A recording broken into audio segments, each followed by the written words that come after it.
মেহনতি মানুষের অধিকার আদায়ে মহান মে দিবসে রাজধানীর বাংলা মোটর মোড় থেকে বর্ণাঢ্য র্যালি বের করে জাতীয় নাগরিক পার্টি। র্যালিটি নগরীর বিভিন্ন সড়ক প্রদক্ষিণ করে।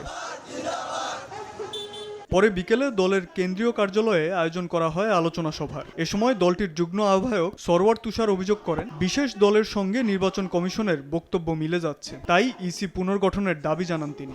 এখন যেটা হয়েছে, যেহেতু তারা এটা কোনো রকম রাষ্ট্রীয় সুবিধা কিংবা রাষ্ট্রীয় সেবা পায় না, ফলে রাজনৈতিক দলের সাথে তাদেরকে একটা অস্বাস্থ্যকর সম্পর্কের মধ্যে থাকতে হয়। অনেকগুলো আশু সংস্কারে যেটা এই মুহূর্তেই বাস্তবায়ন করা সম্ভব, এই ধরনের সংস্কার প্রস্তাবগুলো বিরোধিতা করতেছে ইলেকশন কমিশন। যে আইন, যে বিধান দ্বারা এই ইসি পরিচালিত হয়, এই বিদ্যমান আইন এবং এই বিদ্যমান বিধানে একটা সুষ্ঠু নির্বাচন সম্ভব না। ফলে আগামী নির্বাচনের আগেই ইসির সংস্কার করাটা সবচেয়ে জরুরি। প্রবাসীদের ভোটাধিকার নিশ্চিতের দাবি জানিয়ে এনসিপির দক্ষিণাঞ্চলের মুখ্য সংগঠক হাসনাত আব্দুল্লাহ বলেন, আগামী নির্বাচনে প্রবাসী শ্রমিকদের বঞ্চিত করা হলে তা হবে বৈষম্যের শামিল। দিন শেষে তারা শুধুমাত্র অর্থনীতিতে কন্ট্রিবিউট করে যায়, শুধুমাত্র অবদান রেখে যায়, কিন্তু রাষ্ট্র, আমাদের দেশ তাদেরকে আসলে কি দিতে পেরেছে এই পর্যন্ত?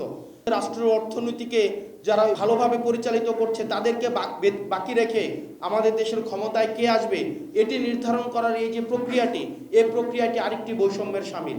দেশের বন্দরগুলিতে মাফিয়ারা শ্রমিকদের নানাভাবে শোষণ করছে, এমন মন্তব্য করে তাদের প্রতিহত করার হুঁশিয়ারি দেন দলটির মুখ্য সমন্বয়ক নাসির উদ্দিন পাটোয়ারি। বন্দরে বড় বড় মাফিয়া গেড়ে বসেছে, তাদের এই নগ্নতার রূপ আমরা তো প্রতিনিয়ত দেখতে পাচ্ছি, এবং এই নগ্নতার রূপ যদি বাংলাদেশে চলমান থাকে, সেই ক্ষেত্রে ভবিষ্যৎ বাংলাদেশে জনতা যে রায় দিয়েছিল 5 তারিখে, তাদের ক্ষেত্রে একই রায় দিতে আমরা বাধ্য হব ইনশাআল্লাহ।